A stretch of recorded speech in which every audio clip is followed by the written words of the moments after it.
Commissioner Thaden, Here. Commissioner Ansari, Here. Commissioner Batts, Here.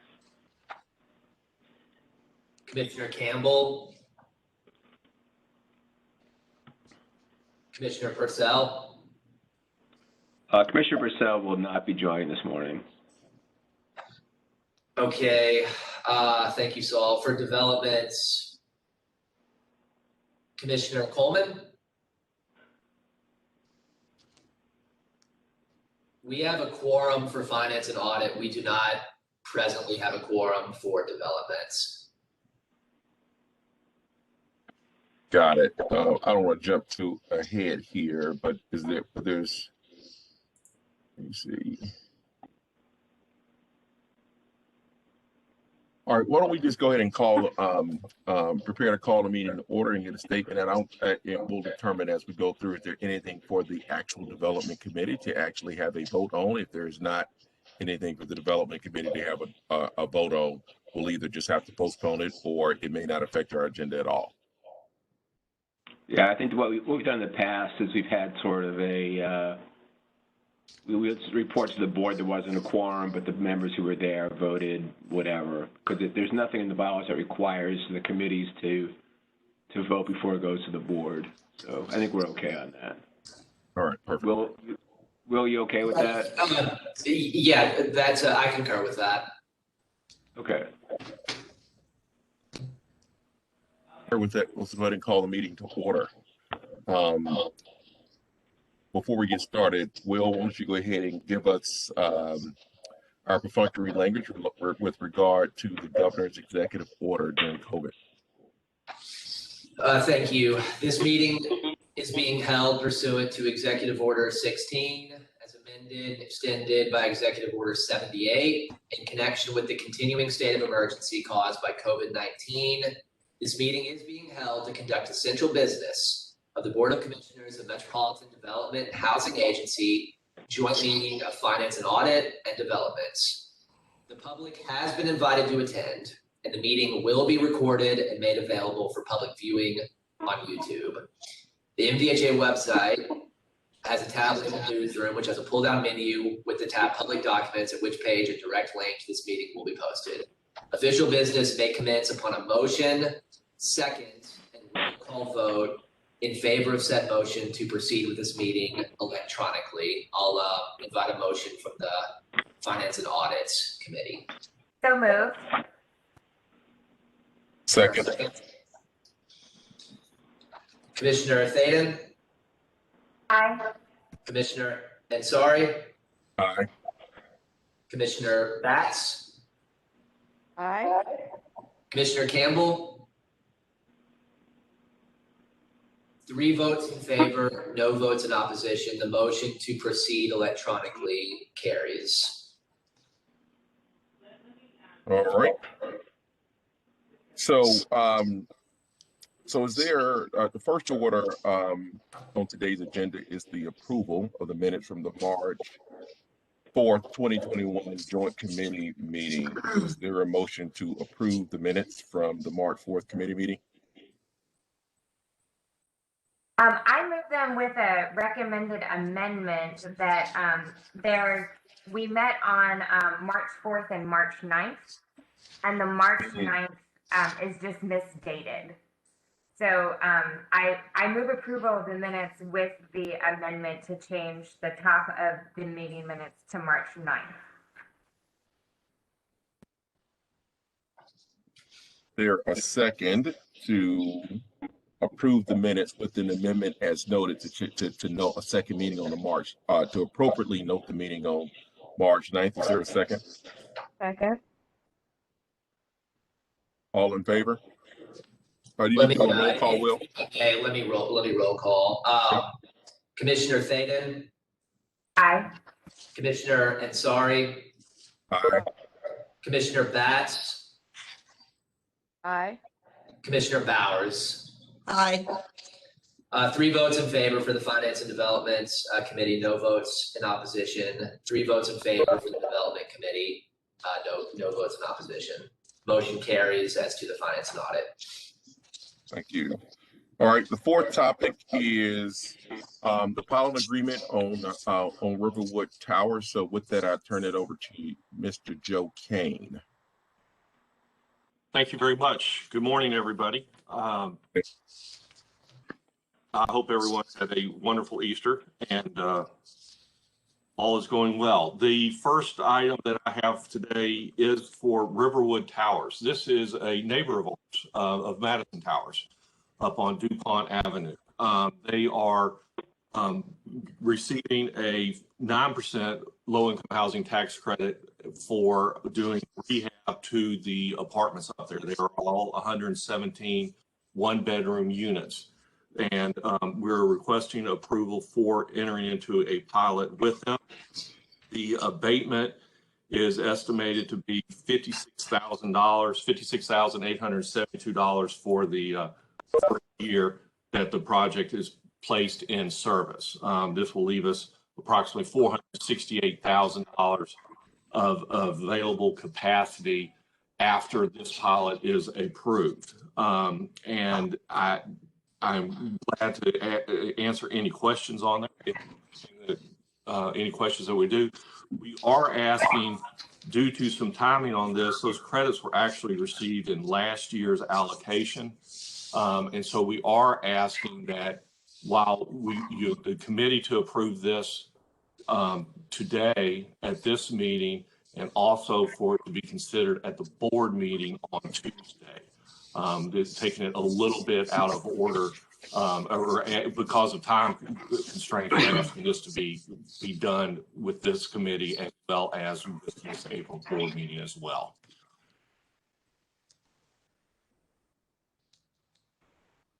Are there any questions I can answer for you? Can you repeat that one more time? Your last point about the credits already being previously issued. Just trying to understand. Is that just a statement of fact, or is that really an issue? Because I just don't know. No, it's a timing issue, is what it means. Is that their clock has already begun running from THDA, as opposed to these other projects that I brought to you this calendar year. They're for allocations for this 2021 year. And so theirs is a timing issue as to why I'm bringing this up, is because they were last year's clock. They're on last year's clock that are running and need to move to close this. All right, Will, just to make sure I'm clear here. This is not an issue for the development committee. This is a finance committee issue. We have a quorum, so we can go ahead and take a vote on that, correct? So this is for finance and audit and developments. As of Commissioner Coleman and Commissioner Campbell appear to have joined, we have a quorum for the development committee as well. Got it. Okay, great. All right. So is there a motion to approve a pilot agreement for the Riverwood Towers, which would be a rehabilitation of 117 one-bedroom senior housing units? Is there a motion? So moved. Second. Any further discussion? Will, you want to take call the roll? Sure. For finance and audit, Commissioner Thaden. Aye. Commissioner Ansari. Aye. Commissioner Batts. Aye. Commissioner Campbell. Aye. Commissioner. Okay. 4 votes in favor, no votes in opposition for the finance and audit committee. Could a member of the development committee please second the motion to approve? I second the motion. Thank you, Commissioner Coleman. Commissioner Thaden? Aye. Commissioner Ansari? Aye. Commissioner Campbell? Aye. Commissioner Bowers? Aye. Commissioner Coleman? Aye. 5 votes in favor, no votes in opposition. The motion carries in the development committee and the finance and audit committee. All right, thank you very much. So I think the next issue, the next agenda item for the day is the introduction of the development process. And Matt, am I gonna turn it over to you, or am I turning it over to Buck for this presentation? Matt's not with us today. It'll be Buck. Thank you. Okay, perfect. Okay, this is Buck. Can you hear me? We Yes. can. I can. Okay, so I'm going to share the slides, and I'm not going to.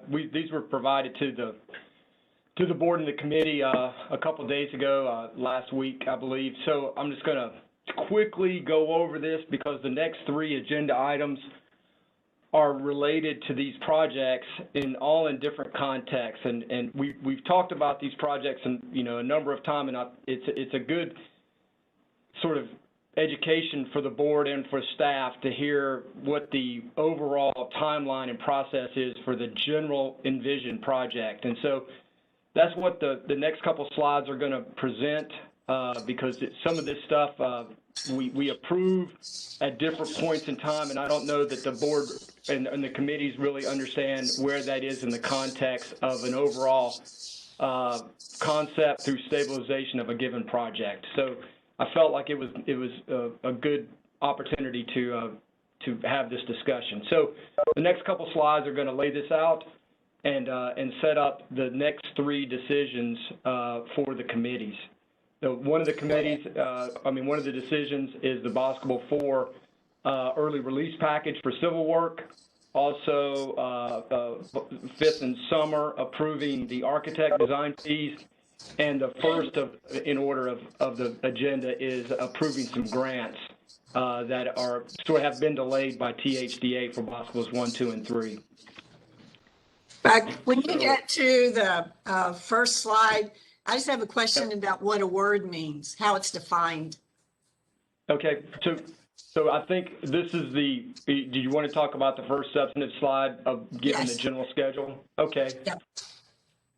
So go ahead, Kay, ma'am.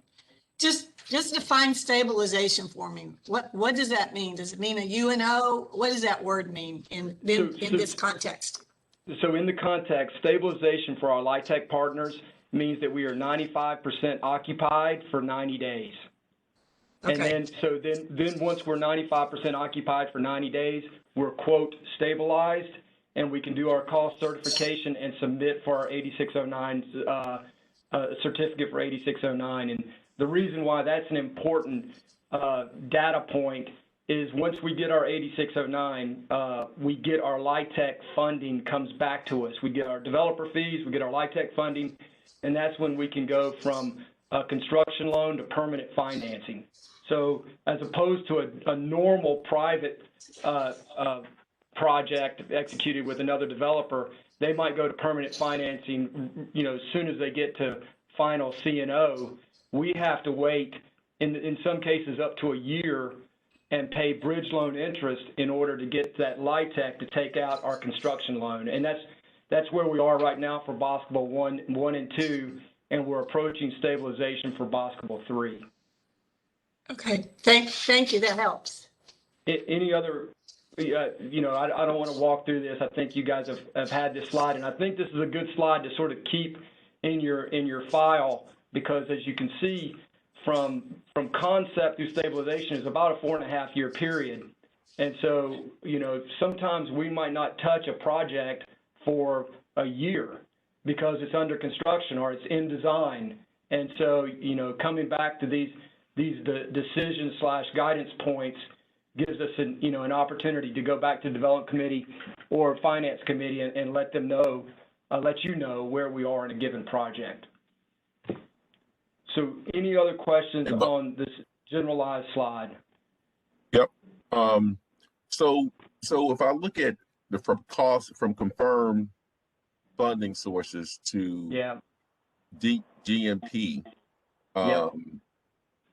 that's we're almost showing it almost a year and a half. I'm not saying it's this good, bad, or otherwise. I'm just saying it's just what's on a piece of paper. How are we managing cost escalation in today's rapidly, like how's that practically affecting from where we start cost estimates? And a year ago, right? Wood is up for me 75% in the last 6 months. So the way we handle that, and this is, this is a simplified slide, but we actually do 4 cost estimates. We do a cost estimate at initial design, which is the general feasibility assessment, to where it's our first cut and go, that's a unit takeoff, a square foot, and, our basic takeoffs to see if we can afford this. And if we can, we're going to go deeper into design. Then we do a takeoff and an estimate at SDs, DDs. Okay, SDs is schematic design. DDs is design development, detailed design. That's when the project is mostly designed up to 60%, and then we get a GMP. And so during that whole process, we are monitoring each one of our estimates and adjusting as per the project. So we value engineer at each step in order to meet our goals of building the project as at a less expensive rate as we can. I never say cheaper, because if I do, my project managers slap my hands, because we don't want to build a cheap project. We just want to build it as inexpensively as possible. Got it. So before we get to GMP, we've done 3 cost estimates, and that's how we adjust, our funding requirements. Okay. So back in these different colored boxes, concept, design, vertical construction, stabilization, are all these, so you have in bold 70 days, but then you have underneath that section on the yellow box. Yeah. So I'm confused. This is a function of Microsoft Project, which I pulled this out of. So concept is 70 days, and if that's generally the overall milestone that picks everything up. Some of those are concurrent tasks, like identify funding operation sources is my critical path, and that's my total 70 days. And basically all those things in yellow are happen nearly concurrently. And so design of the project is 360 days. That is the time span for all of those tasks that fall out from beneath it. Okay, thank you. Yes, ma'am. So if there's no other questions, I'll just go to the next slide and kind of set up what we're going to be, Mike Wegerson's going to be asking you for approval of an early release package, which is the civil work for Boscobel 4. The civil design is done, the structural work is done, and now the architects are finishing the finishes inside the property and getting SP and all the permits in place to go vertical later this summer. But we're ready to go right now with the civil work to finish removing the foundations and prepping the land to go vertical later this summer. Next slide is just where we are on 5th and Summer. We've done some general feasibility assessment. We've got an architect team identified, and now we're ready. We've got the first phases of it, first steps, products of a schematic design, and we're ready to contract the architect for the entire project. And that's where, and Mike Wegerson will also be talking to you about that. And this last slide is just, a quick description of what is included in the architect and design team contract, because it seems kind of pricey when you think that you're just hiring some architects, but in fact, you're hiring civil engineers, structural engineers, electrical, mechanical, landscaping, and any additional specialties, and you're hiring them for up to 4.5 years, from concept through stabilization through the 1-year warranty check. So when we go into a contract with the architect design team, it's more than $1 million usually, but we're hiring this team for over 4 years. So it comes at a cost to the project. Just let you know kind of what's inside that. Any questions about my introduction? Yep. Go ahead, Kay. So can you go back to basketball 4 slide? Yep. So do you have a GMP now? No, but we are finalizing the construction documents, and those will be done by the end of the month. And the contractor Hardaway is going to have us a GMP before the committee meeting in June. So our timeline is that we're going to contract in July. That might slip, but that's been our schedule. So we're going after a GMP beginning May 1st. And we give the contractor about 30 days is roughly what it takes to get the GMP. And then we review it for a week to 2 weeks and make sure that it's jiving with the numbers that we've seen to date. And then we bring it to the committee. So the early civil work is with the civil engineering firm? Right. Okay. And it gets the permit. And so what that entails is grading, getting the grading done, Yep. getting the digging the trenches to get the early utilities. You can't pour any concrete. You can't make any permanent changes to the land. But moving dirt around can get started, and getting the mobilization started. And the reason why we do this is because we're doing construction manager at risk, CM at risk. And so it allows us to get the project started before we've got final construction documents and final loan documents. And it knocks about 90 days off the overall construction timeline from award of contract to complete. And we've learned this because as from an earlier pilot, when you get a LIHTC, the clock's running.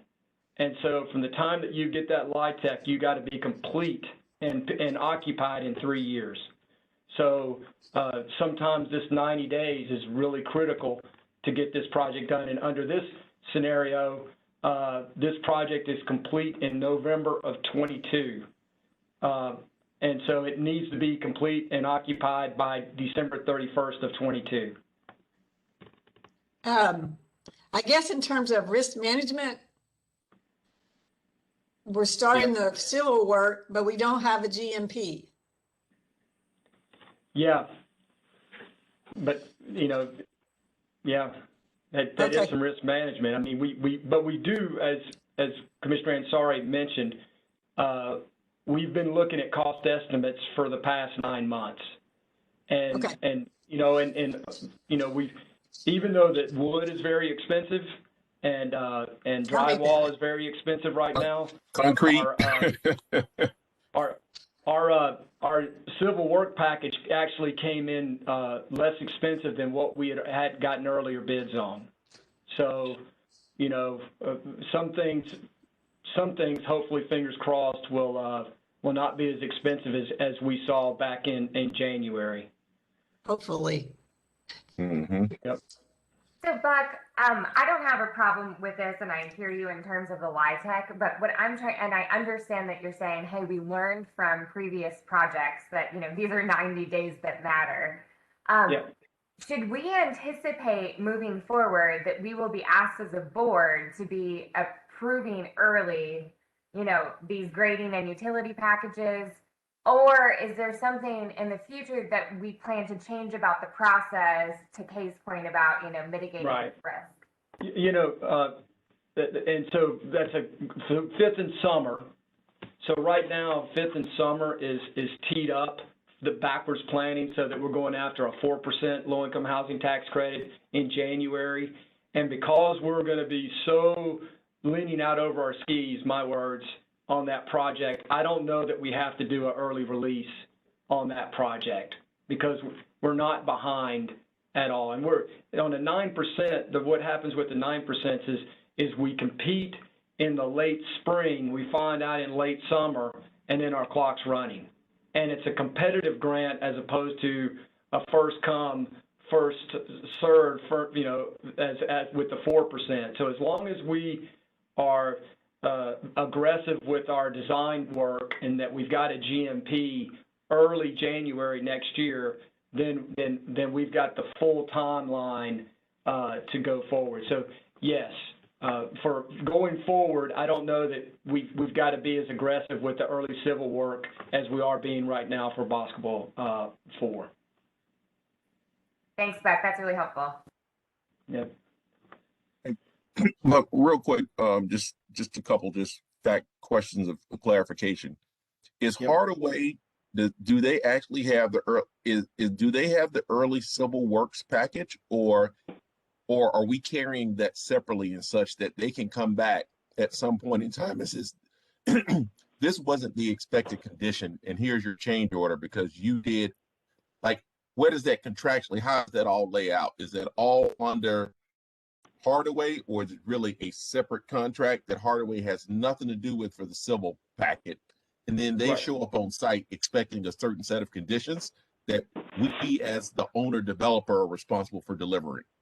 So the Hardaway does have the early release work. They did get that. Now, we contracted that separate from the GMP. Right. And then they get it, when they do the GMP, they're going to get a notice to proceed for that GMP work. So this piece is really, we could do the early civil work and not do the contract for a year. So, depending on what, if something changes or some conditions or LIHTC or something changes. So yes, it is all under the same contractor with two different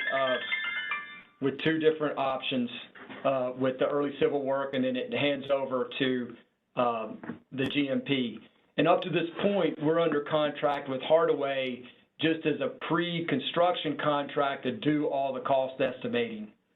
So got it. So they're responsible, effectively, they're responsible for coordinating that pre-construction through early package through GMP. They won't be able to point fingers and say, well, no, somebody else did that and somebody else did that. They're responsible. Yeah. Okay. And early in, after we choose the architect, and from our IDIQ batch of architects, we have 14 architect teams under contract. We do an RFP and compete the CM at risk for the construction manager, and we do that very early so that we can get our cost estimates and get the advantage of the CM being part of the design team, so that they're designing this in accordance with the best and most effective way to build the project. Got it. So the answer is yes. Hardaway has been responsible for that, and they are the coordinator for all 3 phases. Yes, sir. Got it. Last question, just real straightforward question. Yep. Do we contract directly with the architect and all of the things that are inside that A&D package, civil, structural? They're managing that. We only have one contract with the architect, and they're taking all the risk for performance and delivery for all of their subs underneath it, or are we contracting with each individual entity? We go right to the architect. Got it. So they manage and coordinate all of the other engineers that we see on that list. And we contract with the CM and the architect. And so it's a. Nope, that's a good answer. And so all the E&O liability, all that stuff sits with the architect. That's right. And all the professional stamps and professional everything that the building was built in accordance with design and plan and within code. So that's why it's important to keep those guys on from start to finish, because each one of those engineers is stamping the designs and stamping the work. Yep, got it. So, just so I'm clear, the construction manager is within the architect design team? No, they're separate. Okay. So they're contracted with us. With you, separate, with us separately? Yep. Yes, ma'am. Okay. And Thank you. So thanks for that discussion. Hopefully this is helpful to, as we talk about these projects in the future. So I'm going to quit sharing. Just a minute. And, I have, this is Paulette. I have many questions. This is not the forum. Do I get with Buck? Do I get with Saul? to get the questions answered.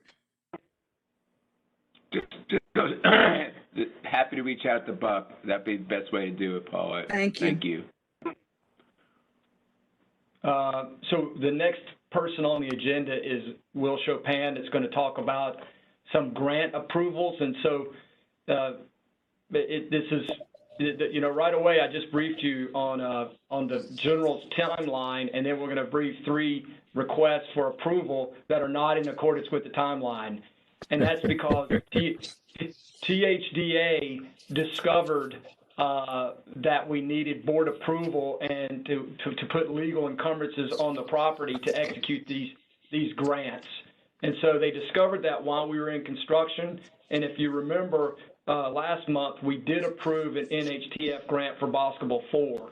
So that's in accordance with the timeline. Now we're playing catch up and encumbering Boscobel 1, 2, and 3 with some restrictions for the property, and we'll go into greater detail on that. I really don't want to take more time than is needed, but these are competitive grants that MDHA has applied for and have been awarded each of the preceding 3 years for Mosley on 6, Manning Place, and Red Oak Flats.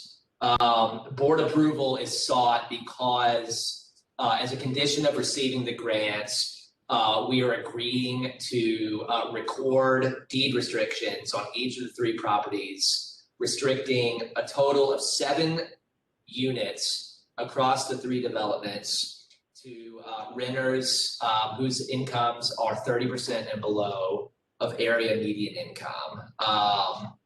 The summary memo is there for your review. The lion's share of the work is to be performed by Saul to sign on behalf of MDHA, and Jim Filgen to sign on behalf of the MDHA instrumentalities. But we have to record the deed restrictions. We're asking for board approval to do so. And on Tuesday, there's going to be a brief game of MDHA affiliate entity musical chairs. I tried to condense it to the bare essentials in the memo, but if any committee member has questions, I'm happy to address them.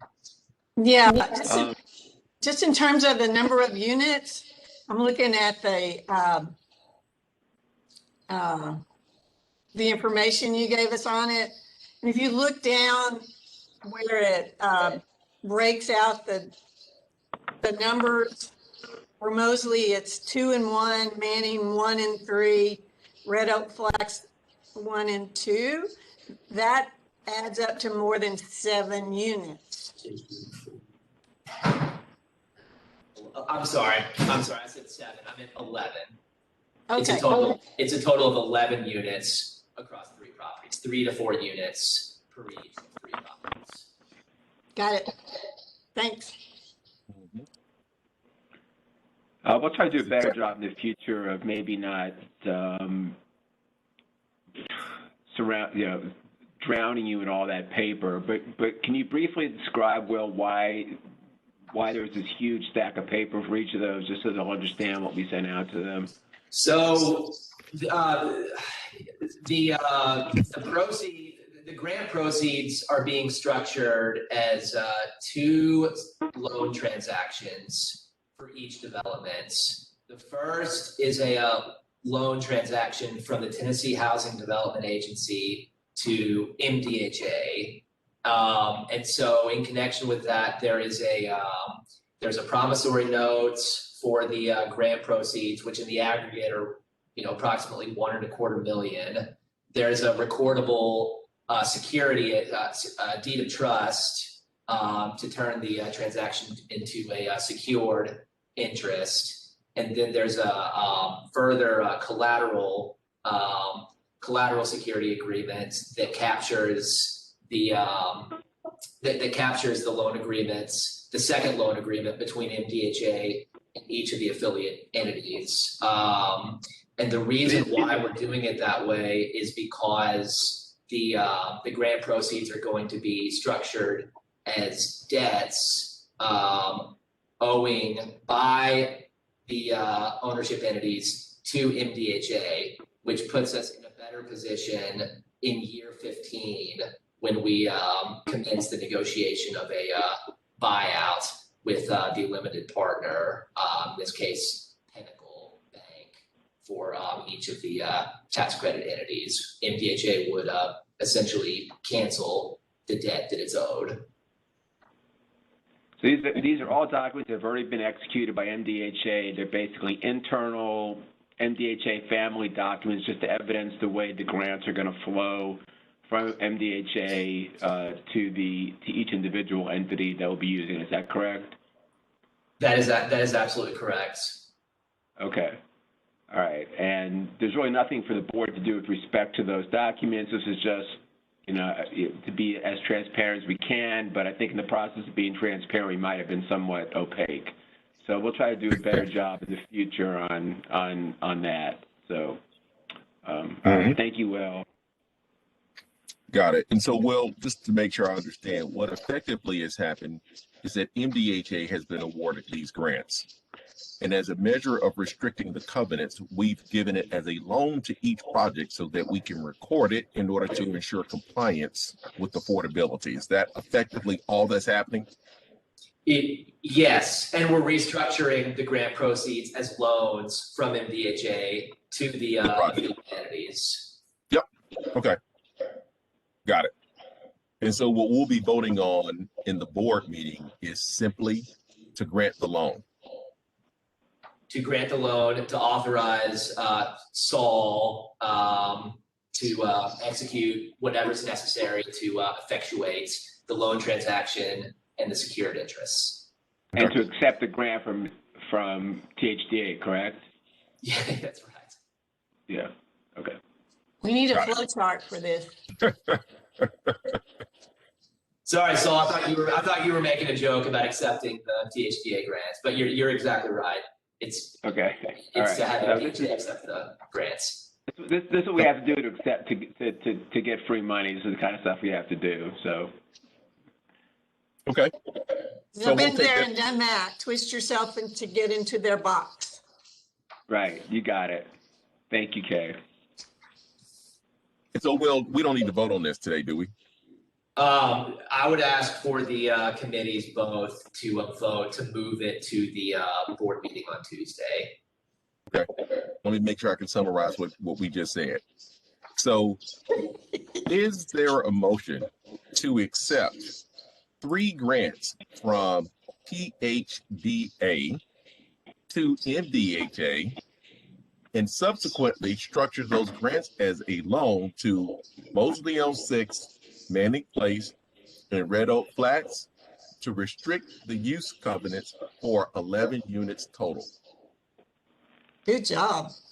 Yeah, I make that motion. All right. Is there a second? Second. Could I have a motion and a second from the Finance and Audit Committee as well? So moved. Second. Thank you. Commissioner Thaden. Aye. Commissioner Ansari. Aye. Commissioner Batts. Aye. Commissioner Campbell. Aye. Commissioner Bowers. Aye. Commissioner Coleman. Aye. Okay, for Finance and Audit, 4 votes in favor, no votes in opposition, motion carries. For Developments, 5 votes in favor, no votes in opposition, the motion carries. Thank you for your time and consideration, Commissioners. Good All right, job. thank you, Will. Thank you, Will. So let's move to agenda item number 7, which is back to the early release and grading package for Basketball 4. Buck? Go ahead, Michael. Yes, good morning, everyone. Good morning. Morning. Share my screen here. I'm picking up from Buck's presentation earlier and adding a little more context of the projects. Buck did an excellent job of setting this up. So trying to get this to go in a slideshow mode. There we go. All right, so I'll be talking a little bit more here about Bond School 4 and fifth and summer projects. And so just quickly here, the following two items are for the board approval in May. Bond School 4 is seeking approval for the early release grading and utility package. And fifth and summer is seeking approval for the architect fees so we can continue with basic services, which is schematic design, design development, construction documents. Both of these requests are exceeding $1 million, and that's why it requires board approval. Of course, we'd be asking not only for approval of these expenses, but for Saul Solomon, the interim executive director, to execute the documents required. So let's just a quick overview of where we're looking at. This is the Nicely building right here on Casey. And so Bond School 4 is going to be just to the south of it in this red L shape.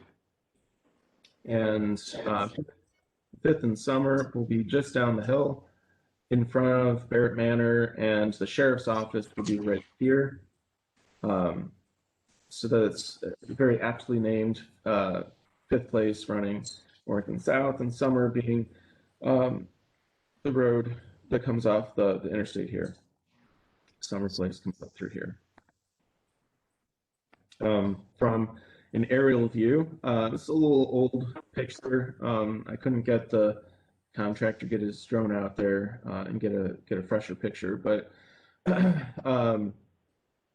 you know, looking from the east side of the property west toward the city, you can see Bond School 4 be sitting in the middle here with the Nicely building just off to its corner. And then down the hill in front of Barrett Manor, you can see Barrett Manor here. In front of that will be fifth and summer. So it's a little context from an aerial view. So talking a little bit into the master plan of Bond School 4, 5, and 6. Working with our architect Smith G Partners. Bond School 4 was chosen by MDHA to be first. So it fronts here on 6th Street and kind of creates a nice statement, a nice entrance to the block. And it's also intentionally situated to leave this corner open as a bit of park space. One, kind of, you know, accent and play with the Nicely building being next door, but also this 60-inch diameter tree, this huge cherry bark oak tree, and that's just a wonderful shade tree that the community wanted us to save. So future phases will include Bond School 5 and Bond School 6. Essentially, we're looking at doing those as heel to toe. So we'll finish Bond School 4 and then start Bond School 5, hopefully immediately thereafter, and then subsequently Bond School 6 in a similar manner after Bond School 5 is complete. Let me ask a quick question on Bond School 4. Yes. Two questions. The first one: do we have to contain all of our stormwater requirements? Do we have to hold them on that site, or do we have to make improvements across all 3 phases to contain for stormwater? So, within the scope of Bond School 4, we're only having to improve the infrastructure for Bond School 4. That's partly because Bond School 5, Bond School 4 flows to this corner. So we're improving 6th Street. Anything that still needs to be improved and do, although a lot of that was done with Bond School 2. And then just a little bit of Summer Place up to where the alley goes behind the Nicely building. Got it. So we don't have to do any stormwater improvements as we see on this map that's in Boscobel 5 or Boscobel 6. We don't have to do any of those stormwater improvements to affect Boscobel 4. That's correct, and or at least very minimal.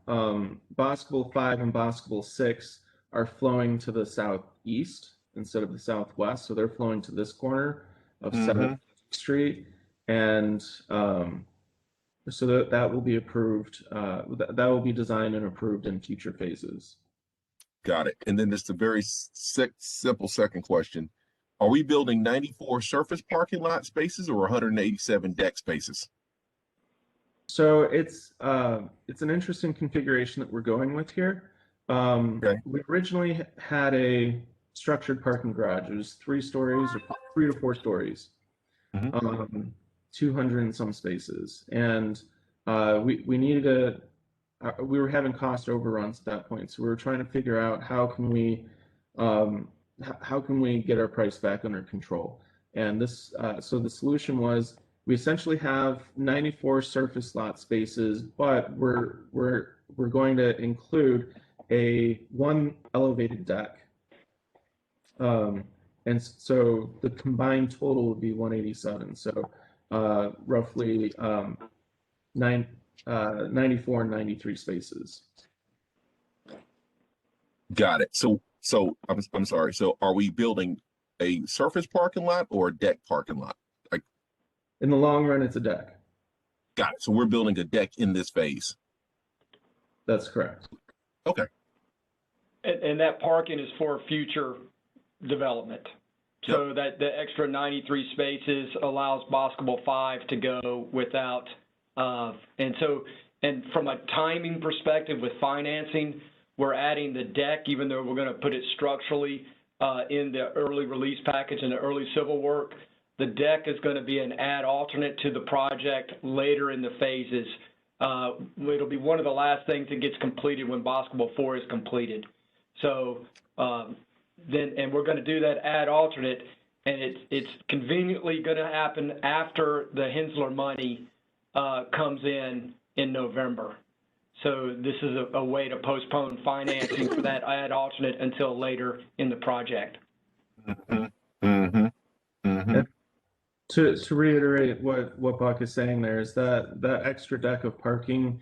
So if we don't do it as part of Boscobel 4, then we effectively have to shut down all parking on Boscobel 4, and that negatively affects our residents. So that's why we're trying to make sure that we get the upper deck of parking built at this time, but it really serves the purpose of people, of residents at Boscobel 5. Can you tell me on the townhome units, when will they be built? They're not part of Boscobel 4, 5, or 6. No, they are. It's maybe a little hard to see. They're not part of Boscobel 4, but they are 5. They will be part of Boscobel 5. Half of them are Boscobel 5, and half of them are Boscobel 6. Okay. Or some combination thereof. Okay. So Boscobel 4 is located at 6th and Summer Place, or 6th and Dew Street, as I showed on the map earlier. It's just south of the Nicely building. It's going to be 96 units of 4-story double-loaded corridor apartment. And 45 of those units are designated for project-based rental assistance. As Buck mentioned, Hardaway Construction is the construction manager for this.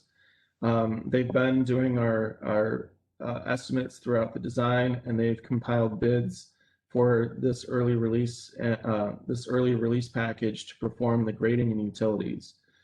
So rough grading, water lines, sanitary sewer, storm sewer, and some other erosion controls and some other supporting trades that will support the rough grading of the project. So that comes together for a total of $2,850,000 $868,993. And as Buck mentioned, that is coming in under the budget of our last estimate. And so I mentioned previously that this is for the May board approval, and the early release package will start immediately thereafter. Michael, just very quick, straightforward question. The $17 million of equity, where is that coming from?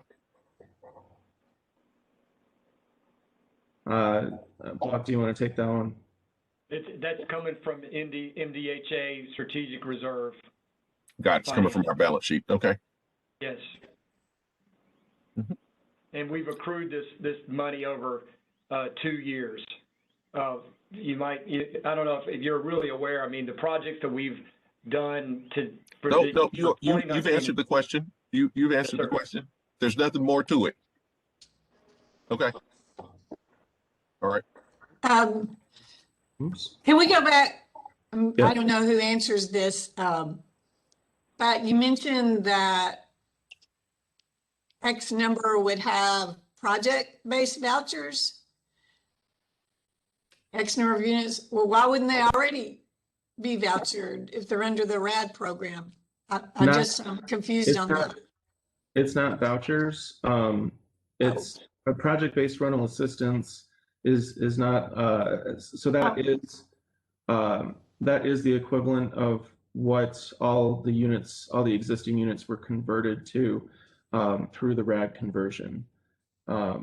So now Buck can probably explain any bifurcation and how that works. But the 45 project-based rental assistance number is just to indicate that we've scheduled that there will be a set number of units designated for that within this development. Is this the one-to-one replacement? Yes. Okay. Thank you. Mm-hmm. Just an extra little slide here. Shows the 45 units down here at the bottom. So we've got 1s, 2s, and 3s, and just some generic floor plans here from the architect.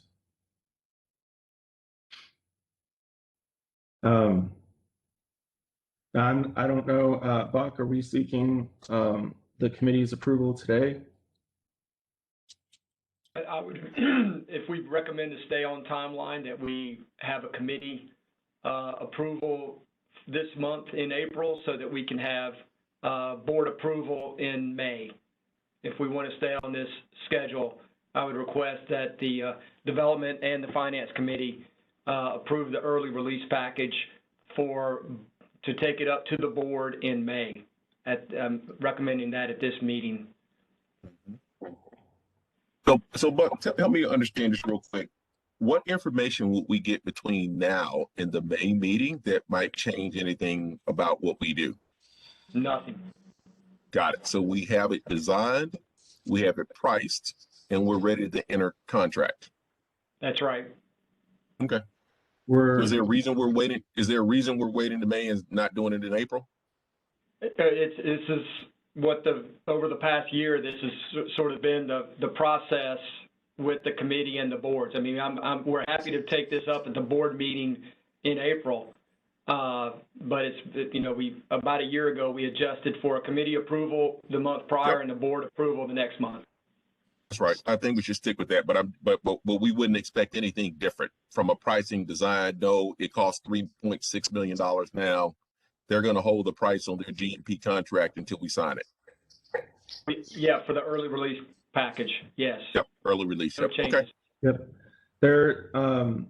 Hardaway is fully aware of our process, as is the architect, and we've already had the conversations between the civil engineer in particular and Hardaway, as well as their subcontractor, to just clarify a few things. That's all come back with no change, And so there's, fixing typos in the notice to proceed and the documents accompanying that. That's about all that we're left with. Okay. Perfect. All right. So I guess we'll start with the Finance and Audit Committee. Is there a motion to approve the early release package for site demolition, grading, storm and sanitary sewer, domestic water lines, and erosion controls for Boscobel 4? I'll move. Yes, there, There a second? second.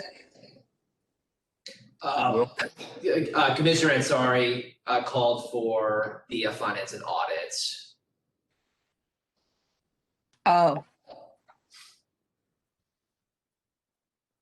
Well, I think we had a motion from Commissioner, the motion was moved by Commissioner Batts, and we need a second from the Finance and Audit Committee. Second. Seconded by Commissioner Thaden. Will, you want to call the roll? Yes. Commissioner Thaden, Aye. Commissioner Ansari, Aye. Commissioner Batts, Aye. Commissioner Campbell. Aye. 4 votes in favor, no votes in opposition. The motion carries from Finance and Audit. Without objection, the minutes will reflect Commissioner Coleman seconded the votes for the Development Committee. Commissioner Thaden, Aye. Commissioner Ansari, Aye. Commissioner Campbell, Commissioner Campbell,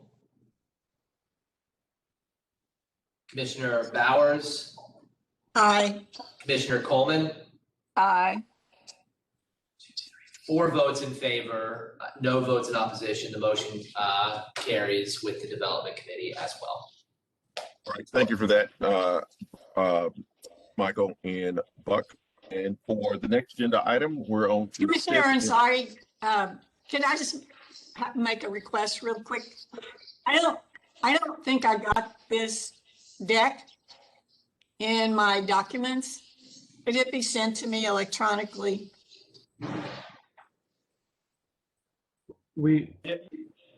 Yes. We can share that, during the meeting or immediately after. Thank you. Any further questions or comments? All right, let's move to agenda item number 8, the 5th and summer architect fees. Thank you. So just to restate, the ask here is for the board to approve the architect fees and for the interim executive director to enter into the agreements with Gresham Smith for the 5th and summer project. So I just dropped this rendering in this morning. We received this. This is a concept. It's not the final. We're still making some tweaks. Still getting some comments. But just trying to throw a visual at you. So 5th and Summer is aptly named, as it'll be located at the corner of 5th and Summer, just in front of Barrett Manor, and across the street from the sheriff's office. Gresham Smith was selected as the architect and design team for their larger scale multi-use capabilities. Right now, we've been working with them on putting together a concept design for us, which is the picture that you see in front of you, as well as some very high level floor plans at this point. Little detail, and so we'll start working on the detail on approval. So to start the schematic design, we need to approve the fees. They're asking for $1,587,500. That includes the concept design. So the basic services for schematic design, design development, construction documents, bidding and negotiating, and construction administration is $1,530,000. but we're approving the combined total as their total fees. This is based on a budget of $32,474,000 for the entire project.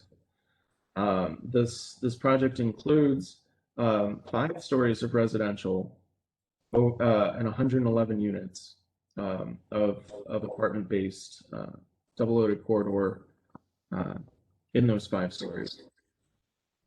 Those will be above one level of commercial office space that can be leased out here along 5th Street, South 5th Street. And that'll all be perched over a structured below grade parking garage, about 147 spaces.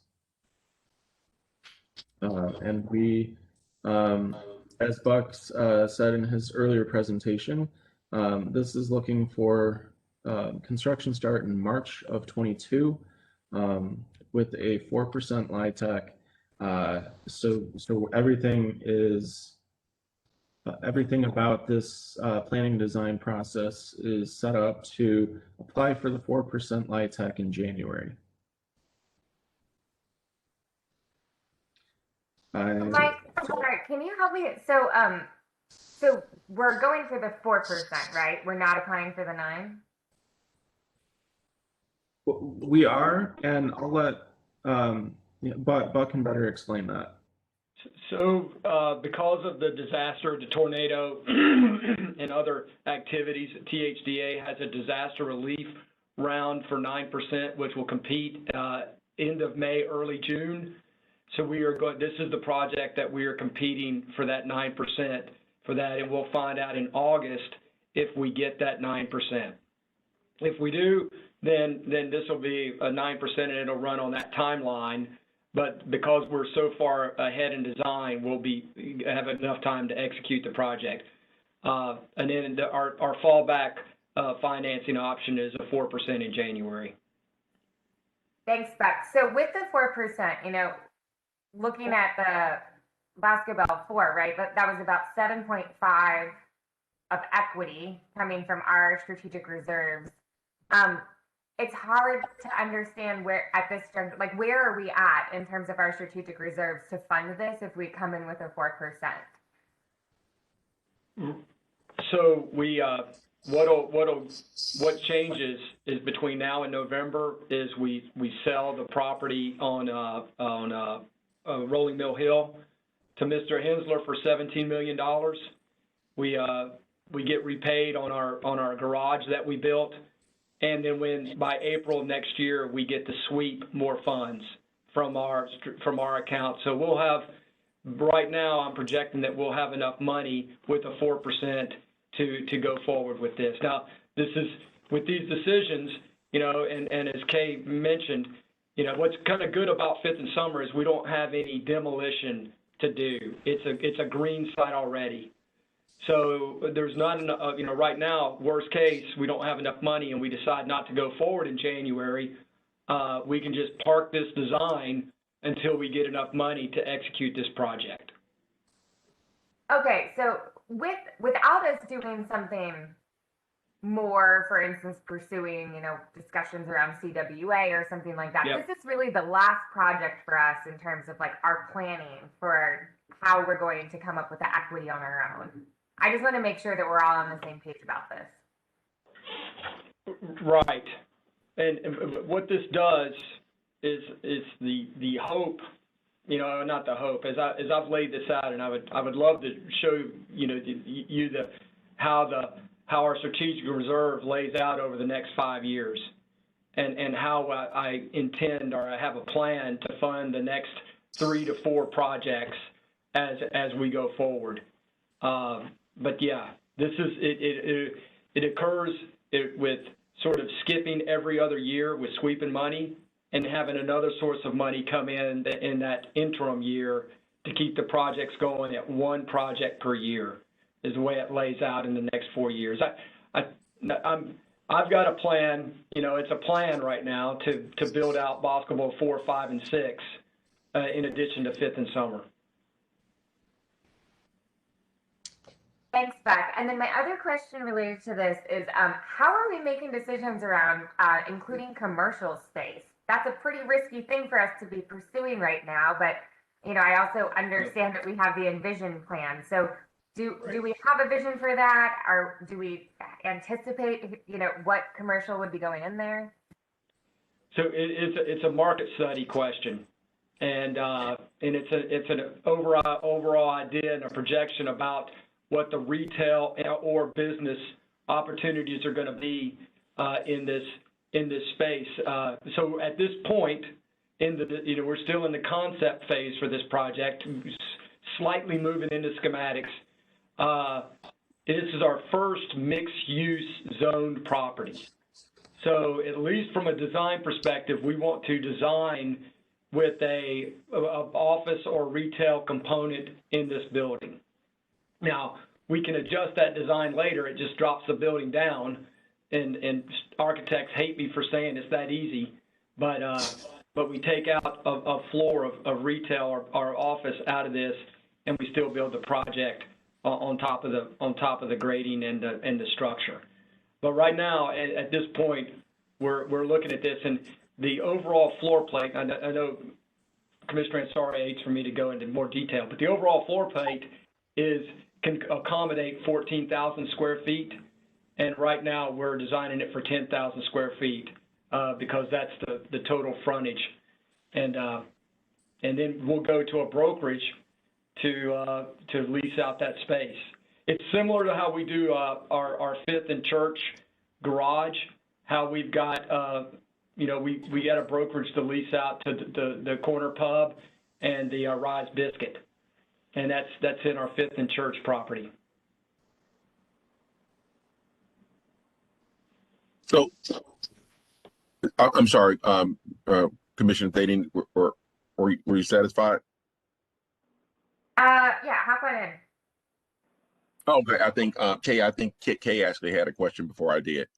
Yeah, just a request, Beck. I think it would be very helpful to see your plan for use of equity and how that flows and fits together. So I would like to see that in the future and have you go over that with us. I think that fills in some blanks for me. I know you've got it.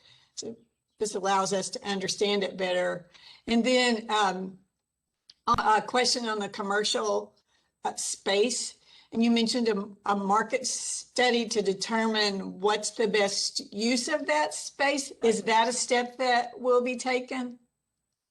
Yeah, that'll be included in the price of the work. I mean, that sort of work is $25,000 or less. It'll give us an idea of what. And when we've had these conversations, the whole Envision and Casey Master Plan has CWA as a mixed use as well.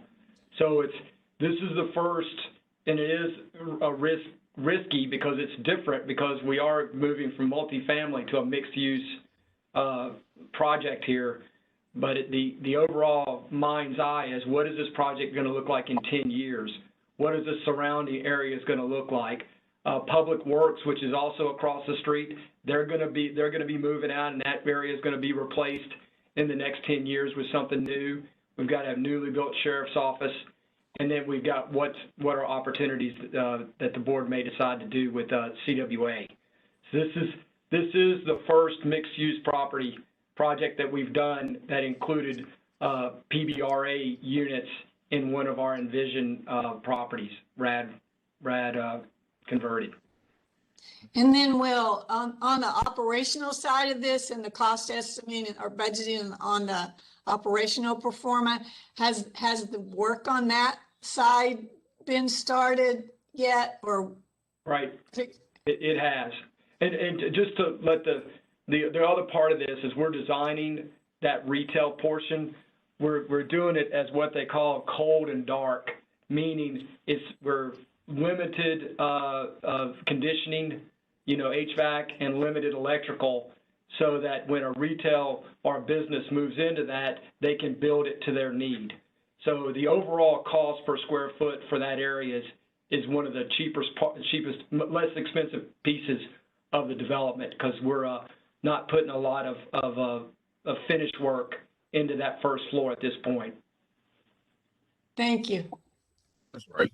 So, Buck, there's, I guess, the analysis that I think is important, that you're right. The cold, dark shell doesn't cost much. It's the parking that costs a lot, right? And so even if it doesn't cost a lot to do it, if we design it and plan it there, the only way to ever lease it up is to build structured parking to make it work. And so I think we just need to be aware is that if we're going to start saying we're going to get the SDs as kind of sort of a second phase, we really need to know what that is, because it'll be change orders flying everywhere to just simply drop the building down and eliminate that space of retail. I think we should try to have a very good idea of who is the user for that space and what is the parking requirements before we go too far. We should design it and get a market study to see if it fits. And I can tell you now, yes, we're underwriting zero for revenues for this type of retail right now. We're underwriting no net contribution from these spaces. Right. Yeah, and as from a parking perspective, we're designing it at a business requirement, which is one space for every 500 square feet of conditioned space for that office. So that's what's driving our parking number, in addition to the residential units. But it's 500 into 10,000 right now, so that's 20-ish, and with the other amendment spaces. No. I hear you. I just think the market study should tell us what those tenants want for parking, not code.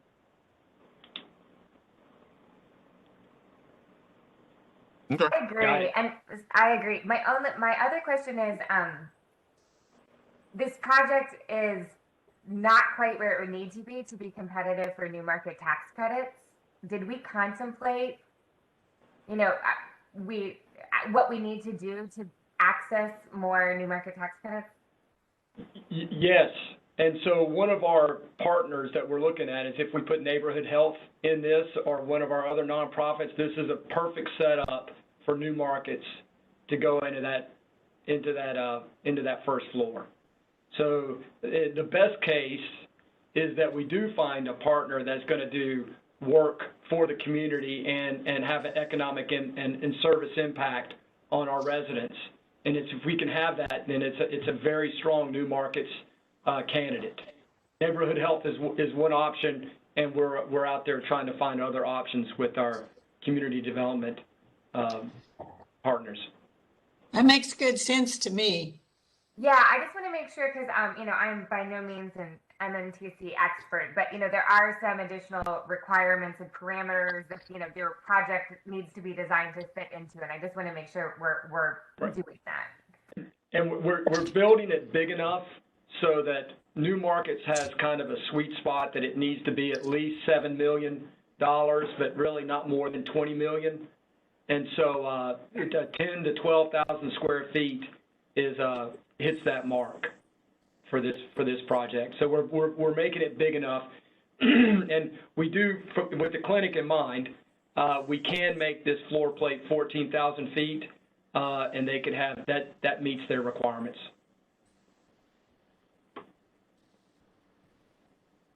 So, Buck, I think the only other consideration I ask is, I think the tricky balance in all of this and figuring out if we decide to go this space, and what we do is that the tenants you put into that building will have a strong impact on how market rate renters view the attractiveness of the building. And so I think if ultimately our goal is to get to places where we're going to lease 62, 63 units at market rates, I think, there's a certain aspiration to that lifestyle. There's a certain, and we just have to be mindful of the tenant mix that gets in there. And what does that does, what that does for that potential tenant in that building. I don't think that, I'm not asking for a response to that. I'm just saying, I think we just need to consider it as we're looking for market rate as well as affordable and the tenant mix in your retail. All right. I guess, but are there other project examples somewhere in the country that you could look to where we have these same considerations for trying to have a wonderful space for different types of tenants, and we want them to be good neighbors and feel like this is something that, you know, that they can accept? I'm just trying to think, are there models, and Emily may know some of this, or you, but that's what I'm trying to think, I'm sorry, about this particular, if you went after new market tax credits, you're trying to fit something in their box, but yet we're going to have a significant number of market rate units, and those folks bring different thinking. How to make this work. Yeah. Emily, if you want to jump in, I mean, there's other projects in California that have new markets with residential on top, with an affordable component. But like everything that we're doing, from what we're doing on Randy Rogers and Red Oak Townhomes, I mean, we are really leading the country in some of these new ideas about how to redevelop former public housing land and use it to its fullest extent. And so I think that, not to soapbox this too much, but having a mixed income with an economic piece inside of our master plan is really important for this big property. I mean, when you combine CWA and Casey, it's almost 100 acres. And having the opportunity to have retail and office space inside that footprint just more links it more to the community, as well as links it to the economic opportunity and retail opportunity that we want to have for our residents. And the most glaring need is a grocery store. And yes. So we want to get, so just part of this area is blending economic and retail into the residential as we build around the 5th and Shelby, 4th and Shelby blocks. And this is our first project that's dipping its toe in to this kind of concept. Yes, and it's exciting. But in my view, I see the blend being, we're blending residential, commercial, and services, and particular kinds of services. So how are we gonna shake that oil and water and make it all mix and everybody be happy campers in this wonderful project? I think at least that's where my head's going, thinking ahead, but you always think ahead. So those are just my thoughts. One of the things I would recommend, so we continue to have really good meetings with Martha O'Brien Center and everything that they're doing from a service perspective. So to have Marsh Edwards come in and update the board on their initiatives would probably be a good use of time going forward, because not only on this space, which is an opportunity to provide some services, there's a lot of work that's going on in their space that's right off 7th Street, that they're expanding their Hope Center to add more services there as well. So yes, Commissioner Bowers, as we're growing our properties, and again, soapbox item, we can build properties, we can build projects, but we've got to uplift our residents as well and give them education, financial training, and job opportunities to move along with improved living opportunities. Yeah, and pathway out. And if we just build living opportunities, then we're only 40% of the required work for overall success. So we got to have the whole package to uplift our residents and let them see an opportunity to improve their situation. Got it. So, but let me help you out here. and rein this back in. You're actually only asking us to approve a contract for an architect. You're not asking us to approve a building. You're not asking us That's to right. approve how much retail. So I think part of this is just making sure you're not letting the cat out of the bag and that takes these conversations to places that we don't, that we may not need to go at this point in time. So let this be a lesson in presenting. But to help you out here, what we're simply asking for is an approval to select an architect. And what I think you're saying is we're going to have an architect, and we are also going to have certain addendums to the contract. Well, we will start with step one. We will have a set of information, and we can discuss that information when we get to step one. Then we will move to another one that'll be step two, that'll take more information than we have today to refine it.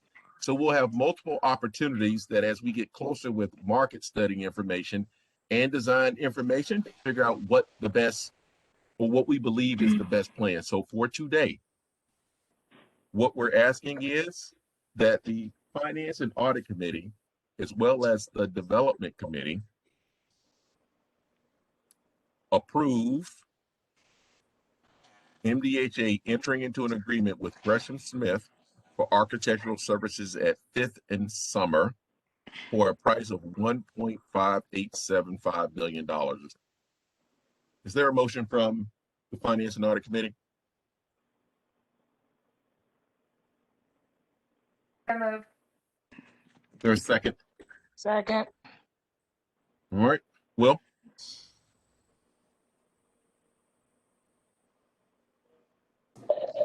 This will be for the Development Committee. I think I heard Commissioner Bowers make the seconds. Commissioner Thaden? Aye. Commissioner Ansari? Aye. Commissioner Campbell? Aye. Commissioner Bowers? Aye. Commissioner Coleman? Aye. 5 votes in favor, no votes in opposition. The motion carries with the Development Committee. Is there a second for the motion from Finance and Audit? Second. Thank you. Commissioner Thaden? Aye. Commissioner Ansari? Aye. Commissioner Batts? Aye. Commissioner Campbell? Aye.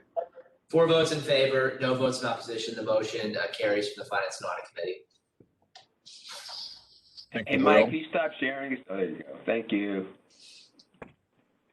All right, thanks, Will. And thanks, Buck. Thanks, Michael, for being patient with everybody, with each one of the commissioners Great job. as we share our thoughts, desires, dreams, expertise on on all things related to development and finance. So no, we really appreciate it. So with that, is there any old business? I know I saw a note from you, Joe, that came to the Board of Commissioners around old business. You want to address that? Please, very quickly, I want to bring back Shelby House. We discussed this in quite detail last month and went through the project and how it's going to be helping out the Samaritan House, be able to provide new facilities for their use as well. And what we did not have finalized at that point in time was the total dollar amount of the abatement. And so nothing has changed on the project. It's still 195 new units being built on the site. We did come up with the total amount of abatement to be $488,931. That's what is anticipated for year one. So after this pilot's approved and after the pilot that we discussed just earlier today, Riverwood, is approved, that leaves us the balance of $468,000 remaining today for under the $2.5 million cap with Metro Council. We know there is one more project that has scored high enough for THDA's funding this year. It's going to be part of the fairgrounds, private development that the fairgrounds was doing as part of that overall project. We anticipate that to be coming to us probably within the next 30 to 60 days on that application. So we're still in a good place overall with the cap. And so what I would ask the committee to make a recommendation for approval of Shelby House to go to the board for its consideration on Tuesday. Yeah. Joe, real quick. So based on Riverwood Towers, we have 468,358 based on Riverwood, and we're saying now that we have a number for this project, what is the amount of capacity left? Yeah, it was a little confusing because we thought these were both going to get aligned together. They did not get aligned in the sequential order that we have. So Shelby House, we had actually, by the time we told you what was left in Riverwood, we had already subtracted out the anticipation of us taking this action today. So the full remaining capacity, after all these projects that I presented to you are done, the remaining capacity will be 468 with Metro. Got it. Joe, do we plan to go back to council and request additional pilot? Do we anticipate that that's something that we'll need for the rest of the year? Potentially. The application that you just heard Buck talking about, they have released some funds for disaster funds that'll be coming through. Hopefully only one of those is coming to Davidson County. Hopefully it's going to be us. And we don't need that because we have our own separate pilot agreement with Metro. So we won't need that there. There is discussion with THDA that they will increase their capacity funding later this year. And we do know of other projects that are in line. Today, THDA has not yet voted to do that. So yes, depending on THDA, we think we may have to go back. But at this point in time, everything's good. Joe, as part of the, if the steps is taken as part of the approval process, does it